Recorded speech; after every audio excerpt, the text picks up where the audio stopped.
1 kilo பஞ்சா அல்லது 1 kilo இரும்பா பாரம் கூட அப்படின்னு சொல்லிட்டு ஆங்காங்கே பப்ளிக் பிளேஸ்களில் கேள்வி கேட்பாங்க. உண்மையிலேயே அந்த கேள்விக்கு 1 கிலோ இரும்பு தான் பாரம் கூட அப்படின்னு சொல்லக்கூட நிறைய பேர் பதிலளிச்சிருப்பாங்க. இப்படித்தான் இந்த கம்பெனிகளுக்குள்ள யாரு நல்லா வேலை செய்கிறா, யாருக்கு சம்பளம் உண்மையாகவே அதிகரிக்கணும் அப்படின்னு ஒரு சண்டை பேத்துக்கிட்டே இருக்கும்.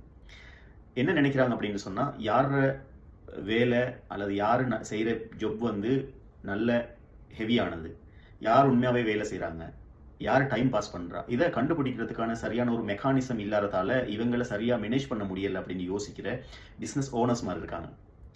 உண்மையிலேயே ஒரு பொருளை நெருக்கிறதுக்கு அல்லது அளக்கிறதுக்கு அல்லது அதனுடைய எத்தனை கிலோகிராம்னு பார்க்குறதுக்கு, எத்தனை லீட்டர்னு பார்க்குறதுக்கு, எத்தனை மீட்டர்னு பார்க்குறதுக்கு, எத்தனை மில்லிமீட்டர்னு பார்க்குறதுக்கு விஞ்ஞானத்தில் ஒரு சிஸ்டம், அதுக்கான ஒரு மெக்கானிசம் இருக்கிற மாதிரி பிஸ்னஸ் சயின்ஸ்லேயும் மெக்கானிசம் இருக்கிறது. அதற்கான ஃப்ளோ சார்ட்டுகள் இருக்கிறது.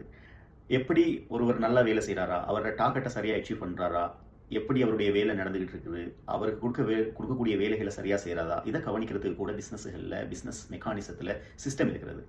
அதை படித்தோம்னு சொன்னால் நம்முடைய ஸ்டாஃபை மேனேஜ் பண்ணுறது, யார் நல்லவங்க, யார் நல்லா வேலை செய்கிறாங்க, யார் சரியான முறையில் வேலையை கொண்டு போகிறாங்க அப்படின்ட்டு கவனிக்கிறதுக்கு ரொம்ப ஈஸியாக இருக்கும்.